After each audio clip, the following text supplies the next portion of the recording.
नमस्कार, आदाब, हेलो। मेरा नाम है आशु जस्तजू क्या है पॉडकास्ट में आपका स्वागत है। गांधी जयंती की आप सबको मुबारकबाद, बहुत सारी शुभकामनाएं। और आज गांधी जी का बर्थडे है, बापू का बर्थडे है, महात्मा गांधी का बर्थडे है। और हम जो है आज उन पर लिखी गई उर्दू की 2 नज़में पढ़ेंगे। ऐसे तो उर्दू पोइट्री में गांधी जी पे बहुत कुछ लिखा गया है, लेकिन आज के लिए हमने दो नज़में सेलेक्ट करी हैं जो हम पढ़ेंगे। तो पहली नज़्म जो है वो साहिर होशियारपुरी साहब की है, और पहले उसको पढ़ेंगे और उसके बाद फिर हम एक और नज़्म पढ़ेंगे जो हुर्मतुल इकराम साहब की है।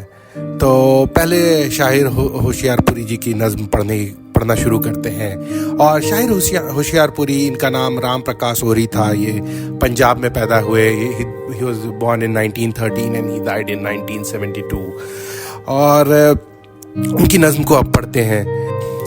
एक फ़कीर, एक इंसान पैकर इखलास रूह रास्ती, एक फ़कीर बेनवा इस आर जिसकी ज़िंदगी, जिसके हर कौलो अमाल में अमन का पैगाम था, जिसका हर इक़दाम गोया आफ़ियत अंजाम था, जिसकी दुनिया बंदगी भक्ति सुरूर जावेदां, जिसकी दुनिया कैफ़ सरमस्ती की हासिल बेगुमा, आश्ती थी जिसकी फितरत, जिसका मज़हब प्यार था, खिदमत इंसानियत का जो अलमबरदार था, अज़्म ने जिसके हर एक मुश्किल को आसान कर दिया, जज्बा एहसास खुददारी बशर में भर दिया, नाज उठाए हिंद के वो हिंद का गमखार था, नाज उठाए हिंद के वो हिंद का गमखार था, कारवान हुर्रियत का रहबरो सलार था। ये भी है मोजिज़ बयानी उसकी हर तहरीर की, नक्शे फरसुदा से पैदा एक नई तस्वीर की, खाक से शोले उठे और आसमां पर छा गए, माहों अंजुम बन गए, कौनों मकाम पर छा गए, तीरगी भागी जहालत की फजा छुटने लगी, हौले हौले तीरा व तारिक शब कटने लगी, हर तरफ कैफो मसरत, हर तरफ नूरो सुरूर, गूचे गूचे पर तबस्सुम, चश्मे नरगिस पर गुरूर, ये फसूकारी हुई जिसके सबब वो कौन था, ये जुनूकारी हुई जिसके सबब वो कौन था, नाम था गांधी मगर उसके हजारों नाम हैं, एक मैखाना है जिसमें हर तरह के जाम हैं। तो ये थी नज़म। इसको एक बार फिर से पढ़ेंगे और इसको जो थोड़े मुश्किल अल्फाज हैं उनको उन पे जरा समझने की कोशिश करेंगे। एक फ़कीर, एक इंसान पैकर इखलास रूह रास्ती। शायर कहने की एक फ़कीर था, एक फ़कीर है, एक इंसान है जो who is the karma of पैकर इखलास, मतलब who is the karma of liberty, who is the whole karma of liberty, और who has the sense of truthfulness. So एक फ़कीर, एक इंसान पैकर इखलास रूह रास्ती, एक फ़कीर बेनवा इसरार जिसकी ज़िंदगी। तो क्या ना, एक फ़कीर बेनवा मतलब he's a फ़कीर who is without any enmity. He does not hold enmity against anyone. And इसरार इसकी ज़िंदगी, जिसकी ज़िंदगी मतलब कि his life is sacrifice and selflessness. तो जिसके हर कौलो अमल में अमन का पैगाम था। कौलो अमल मतलब प्रॉमिस और डूइंग्स। तो जिसके हर कौलो अमल में अमन का पैगाम था, जिसका हर इक़दाम गोया आफ़ियत अंजाम था। इक़दाम मतलब efforts he's putting on, the endeavors he's doing, and towards making things better, towards making things happy. जिसकी दुनिया बंदगी भक्ति सुरूर जावेदां, कहते जिसकी दुनिया ही सर्विस थी towards others, उसकी जो भक्ति थी वो सुरूर जावेदां मतलब it was his eternal ecstasy was भक्ति। और जिसकी दुनिया कैफ़ो सरमस्ती की हासिल बेगुमा, कैफ़ो शर्मस्ती मतलब pleasure and intoxication. His life was ignorant of pleasure and intoxications coming out of it. और आस्ती थी जिसकी फितरत, जिसका मज़हब प्यार था। तो कह रहे हैं जिसकी दुनिया, जिसकी फितरत ही आस्ती पीस की थी और जिसका मज़हब सिर्फ प्यार था, खिदमत इंसानियत का जो अलमबरदार था। तो इंसानियत की खिदमत करने के लिए he was the standard bearer, he was the standard for it. और अज़्म ने जिसके हर एक मुश्किल को आसान कर दिया। तो शायर कह रहे हैं कि डिटर्मिनेशन की वजह से उसने सारी, सिर्फ because of his own determination he could make all the difficulties easy, could get through them. जज्बा एहसास खुददारी बशर में भर गया। शायर कह रहे हैं कि spirit of feeling of self respect तो आ गया सब में, बशर मतलब इंसान में, ह्यूमन काइंड में। नाज उठाए हिंद के वो हिंद का गमखार था। तो हिंद के नाज उठाता था, and he was the comforter, the consoler of the Hind, of the country. कारवाए हुर्रियत का रहबरो सलार था। हुर्रियत मतलब फ्रीडम, आज़ादी। तो द कैरवा ऑफ फ्रीडम, उसका वो चीफ था और गाइड था, रहबर और सलार। یہ بھی ہے موجز بیانی اس کی ہر تحریر کی، نقش فرسودہ سے پیدا ایک نئی تصویر کی. تو یہ موجز بیانی کا مطلب ہوتا ہے بیانڈ ڈسکرپشن، اور تحریر تو رائٹنگ ہوتی ہے. تو نقش فرسودہ مطلب something which is born out, kind of that thing, imprint which is born out. تو کہتے ہیں کہ یہ this is beyond description کہ how he dedicated something so beautiful out of it, something new out of it. خاک سے شعلے اٹھے اور آسماں پر چھا گئے، ماہ و انجم بن گئے کونوں مقام پر چھا گئے. تو کہتے ہیں کہ خاک تھی، جب سب کچھ خاک تھا اس وقت، اور وہاں سے شعلے نکلے اور وہ سیدھا چاند اور ستارے بن گئے اور دنیا پر چھا گئے. تیرگی بھاگی جہالت کی فضا چھٹنے لگی، ہولے ہولے تیرا و تارک شب کٹنے لگی. تیرگی مطلب اندھیرا ہٹنے لگا، اور جو ایجوکیشن کی جو فضا تھی وہ چھٹنے لگی، اور دھیرے دھیرے جو ڈارکنیس تھی اس کی رات کٹنے لگی. اور ہر طرف کیف و مسرت، ہر طرف نور و سرور، گوچے گوچے پر تبسم چشم نرگس پر غرور. شاعر کہہ رہے ہیں کہ ہر طرف there was happiness, kind of happiness، اور نور تھا، ایک لائٹ تھی، اور جو the flower birds were also smiling، اور لوگوں کے اندر تھوڑا سا غرور آنے لگا تھا، تھوڑا سا آنے لگا تھا. یہ فسوکاری ہوئی جس کے سبب وہ کون تھا، یہ جنوکاری ہوئی جس کے سبب وہ کون تھا. تو یہ میجک جس کے جنو آیا، جو لوگوں کے اندر یہ آیا، ریزالو آیا کہ وہ کون تھا، کس کی وجہ سے آیا. نام تھا گاندھی مگر اس کے ہزاروں نام ہیں، ایک مے خانہ ہے جس میں ہر طرح کے جام ہیں.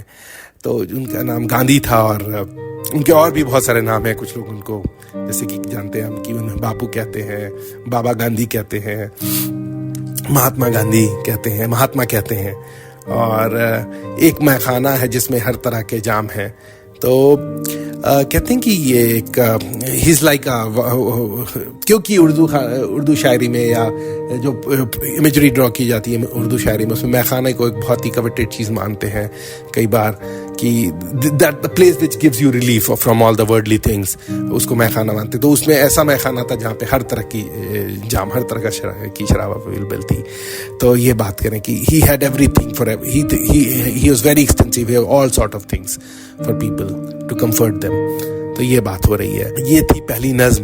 اور ہاں ایک چھوٹی سی بات جو میں مس کر گیا کہ گاندھی جینتی کو یونائٹڈ نیشنز جنرل اسمبلی نے international day of non violence کی طرح بھی ڈکلیئر کیا ہے. اور نان وائلنس تو آج کے زمانے میں کیا ہے وہ تو نہیں جانتے، لیکن گاندھی کی ضرورت اس زمانے کو، آج کے وقت کو ضرور ہے. نان وائلنس ریزسٹنس، اس چیز کو ہم بھول گئے ہیں. یہ بہت امپورٹنٹ ہے آج کے زمانے میں. خیر اب چلتے ہیں دوسری نظم پہ. اس نظم کو لکھا ہے حرمت الاکرام صاحب نے. حرمت الاکرام صاحب اعظم گڑھ کے تھے. He was born in Mirzapur in 1928. He lived most of his life in Kolkata and he died in 1983. ان کا اصلی نام سید انصر حسین تھا، اور ان کی جو نظم ہے اس کا بھی مضمون گاندھی ہے، اور اس کو آج ہم پڑھتے ہیں. آگوش میں پھولوں کی تھرکتا ہوا شعلہ، انگاروں کے گہوارے میں سوئی ہوئی شبنم، ایک جذبہ، ایک احساس، ایک انداز، ایک آواز، نکھرا ہوا ایک درد، تپایا ہوا ایک غم، انسان کی صورت میں دھڑکتا ہوا ایک دل، پیکر میں عناصیر کے کوئی دیدہ پرنم، سینے میں سموئے ہوئے گنگا کا تماوج، کندھے پہ ہمالیہ کا اٹھائے ہوئے پرچم، نرنگی افکار کا سمٹا ہوا دریا، بیتابی جذبات کا ٹھہرا ہوا طوفاں، فاروق کا متوالا، اخوت کا پجاری، گوتم کا دلارام، اہنسا کی رگے جان، اپنی ہی خطاؤں کا وہ نقاد جمع فکر، وہ اپنے ہی اسرار کا ایک سیل خرامہ، ماحول کے سینے کا دھڑکتا ہوا لاوا، تاریخ کے ماتھے پہ سجائی ہوئی افشاں. تو یہ تھی پوری نظم. ایک بار اس کو دوبارہ سے پڑھنے کی کوشش کریں گے، اور کچھ جو تھوڑے سے مشکل الفاظ ہیں اگر دو چار تو ان کو سمجھنے کی کوشش کریں گے.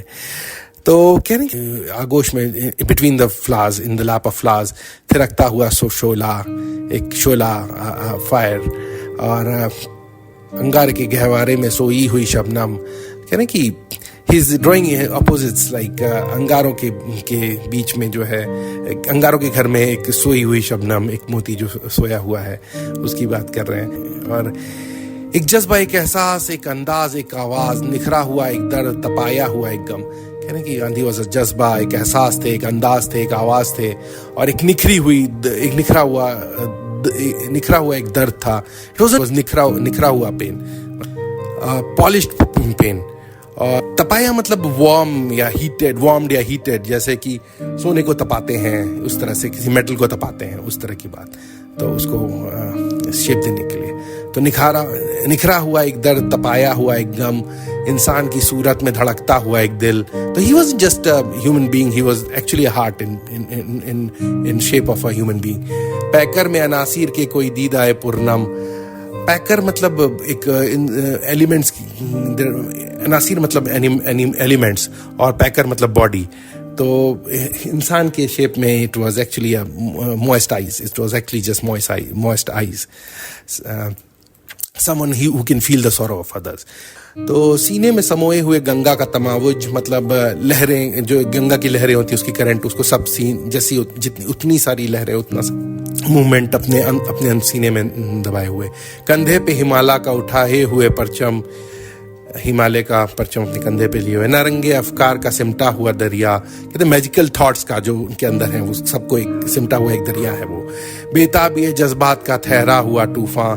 जो बेताबियां हैं जज्बात की वजह से, जो थॉट इमोशंस की वजह से अनईजीनेस है, उन सबका एक stillness is there, still storm. Farooq का मतवाला, खुवत का पुजारी. फारूक मतलब someone who can distinguish between right and wrong, and ukhwat matlab brotherhood. So someone who really believes in right and wrong, and someone who worships the brotherhood. Gautam का दिल आराम, अहिंसा की रगे जान. तो गौतम और राम से कंपेयर कर रहे हैं और कह रहे हैं कि अहिंसा की, he was the jugular vein of अहिंसा, of non-violence or non-violence resistance. अपनी ही खताओं का वो नक्काद जवा फिक्र. He was always correcting him. He was the best critic of his own thoughts, of his own mistakes which he committed.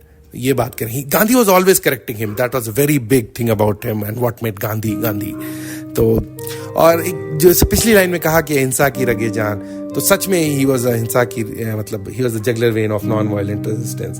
उनके बाद से आज तक शायद ही इतना बड़ा कहीं नॉन वायलेंट रेजिस्टेंस देखा गया है. वो अपने ही असरार का एक सैल खिरमा. तो कह रहे हैं कि अपने जो सीक्रेट्स थी, मिस्ट्रीज थी, उनके साथ भी he was moving in an elegant flow. माहौल के सीने का धड़कता हुआ लावा, तारीख के माथे पे सजाई हुई अफशां. तो ये थी पूरी नज्म, और उम्मीद करता हूँ आपको मेरा पढ़ने से कुछ मेरा पढ़ना ठीक लगा होगा दोनों नज़मों का. और हमेशा की तरह मेरी जो गलतियाँ होंगी प्लीज़ मुझे बताइएगा. और चैनल पे जाइए, आपको बहुत सारी और शायरों की गज़ल नज़में मिलेंगी, और गज़ल पे और नज़मों पे हमने जो थोड़ी बहुत बात करी है वो दिखने को मिलेगा.